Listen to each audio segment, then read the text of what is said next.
Hi everyone, welcome to After Dark Analysis. Today's episode is going to be on the theories about what horror does to us on a psychological and physiological level, and how that feeds into people's like or dislike of it.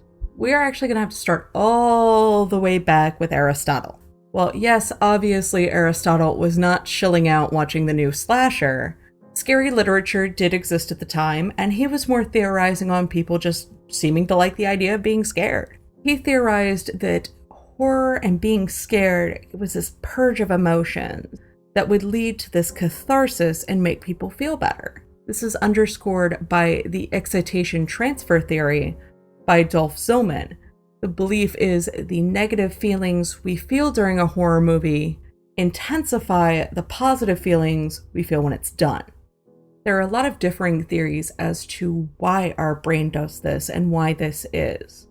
Noel Carell, a film scholar, theorized that horror is a mixture of fear and disgust. That's what we build our monsters off of. If you look at something like Dracula, it's a very sexualized thing he's doing, with the bite on the neck and the blood coming out, and there's a whole massive color theory about what the color red symbolizes, especially when it comes to blood.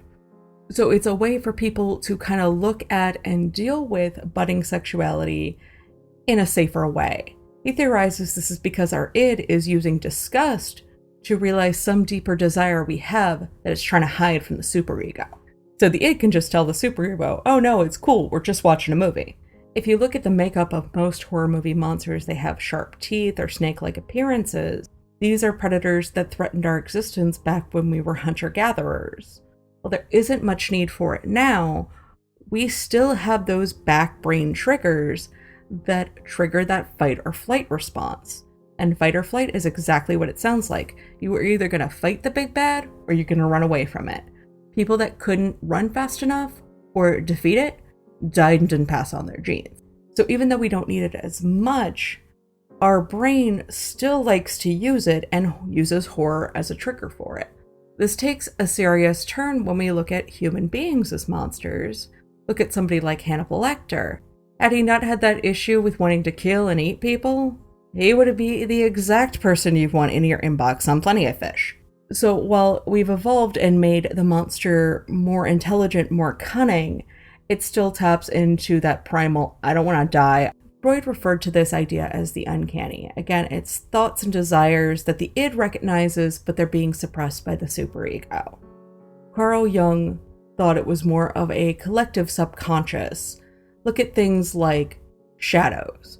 How often do we use darkness in a horror film to have our big bad hiding in? Safe to say, a lot of people have a fear of the dark. While calling it a fear of the dark is a little bit of a misrepresentation, though, because most people probably aren't afraid of what the dark is. They understand it's just you can't see good, but that taps into a fear of what's in the darkness. So in reality, you're afraid of what's in the dark, not the darkness itself. A predator can come up and attack you, and you wouldn't even see it coming, so you might not have time to defend yourself. And that's a realistic fear. Christoph Koch theorized that the amygdala is activated when we're afraid. This is why we respond more to images of animals than people, places, or things, which are much more rational fears for us to have. Thomas Strobe conducted a study that showed it might actually not be the amygdala being activated, but instead 4 other parts of the brain that are triggered by horror. The first is the visual cortex, which processes visual information, the insular cortex, which is responsible for our self-awareness, the thalamus, which is a relay between our brain's right and left hemisphere, and the dorsal medial prefrontal cortex. This is responsible for planning, attention, and problem solving. Many have theorized that movies are very close to being in a dreamlike state. The issue with this is we're still not 100% sure why we dream. Ernest Hartman theorizes that dreams are guided by emotions, and it's our way of dealing and working out the everyday in a place that we know is okay to do so. Glenn D. Walters proposes that for a horror film to be effective, it has to have 3 things: tension, relevance, and a level of unrealism. Tension's pretty straightforward, but let's focus in on relevance. There are 4 different types that you can have. Universal, which is something like death or the unknown that crosses cultural barriers and almost everybody has. Cultural, which deals with societal issues. Subgroups like teens. How many times have we seen 20-something-year-olds or high school students go into a cabin in the woods? Or personal, where you identify with the protagonist, or you condemn the actions of the antagonist so heavily, you root for them to be destroyed. For unrealism, we have a couple of different ways horror constantly reminds us it's not real. When we're talking about a film, it's multiple camera angles, because most of the time, if it's a documentary, it's only going to be one person and one shot recording.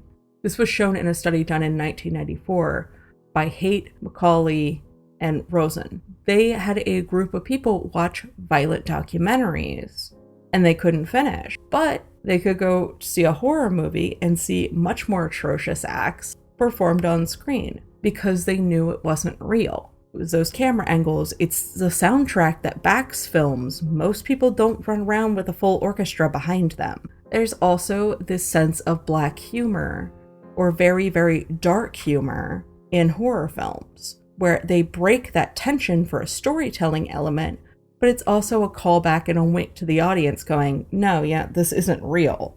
Because as a species, we're curious. We like to see things that exist outside the norm that we can't necessarily do in our everyday lives.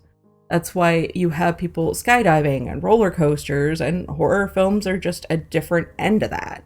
This is why somebody like Deirdre D. Johnson noticed there are different types of viewers. There are 4 main categories when it comes to horror.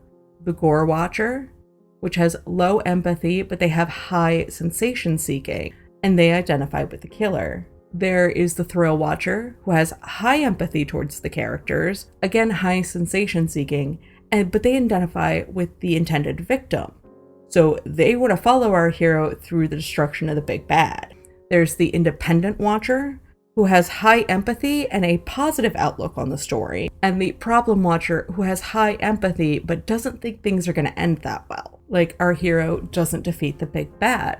This is also why we've seen in studies that horror fans are slightly more cool with people violating the norm of society, which is a bit of a paradox, because in horror we still have this very puritanical rule set, i.e. the virgin lives, people that don't drink and don't smoke are probably going to make it through. Some feel this proves the dispositional alignment theory, which is basically feeling like those that got killed deserved it. Which horror is really good at making us feel, because it tends to play off very strongly held societal fears. Look at the 1950s, we had atomic age movies. Our big fear was nuclear monsters because we thought we were going to get blown up. In the 60s, we had Night of the Living Dead and zombies because we were afraid of Vietnam. In the 80s, we got more of that boom of people in their early 20s, teens, dealing with these monsters. And normally it was a big distrust of authority. Nightmare on Elm Street's a perfect example of this, because none of that would have happened had the Elm Street parents not set everything in motion. The distrust of authority could have very much stemmed from the Watergate scandal. In the 90s, we got more human-based, realistic, everyday monsters, because the cultural feeling at the time was the audience was slightly more jaded and could connect to that more. In the early 2000s, we've seen zombies come back in the form of like The Walking Dead, because we have very real fears of viral pandemics. And speaking of society, certain gender roles are reinforced when we watch a horror movie.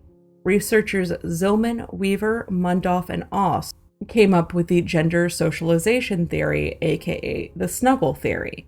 Basically what happens is they showed adolescent boys a film while they sat next to a girl who was a research plant. The boy enjoyed it more when his female counterpart was scared. The converse of that is the girls that were participated in the study did not like it when the male plant showed fear. So while the film itself wasn't necessarily reinforcing any stereotypes, the watching it and the act of the socialization that happened did. Boys should be brave, girls should be scared. Our enjoyment of horror is also influenced by our need for affect. Affect is how much we seek emotion. If we have a higher need for affect, we probably like horror more. It's also been shown people that are highly empathetic tend not to like horror quite as much. It could be because they feel a little too connected and it's a little too much for them. The interesting thing in studies between people that like horror and avoid horror, it seems like they didn't actually have different fear levels during the movie when the scary things were happening. The horror seekers got joy from the fear they felt. The horror avoiders didn't get joy from that fear, but they did feel good after everything had been resolved and it happened, which again plays into we can work things out when we have this reality check of, hey, this isn't real. So what do you think? Do you feel like one of these theories describes why you like horror? Or do you think everything's totally off base and you have a totally different reason? Let me know in the comments below. And as always, if you like what you're seeing, please hit like, comment, subscribe. If you don't like what you're seeing, leave a comment, let me know. Thank you.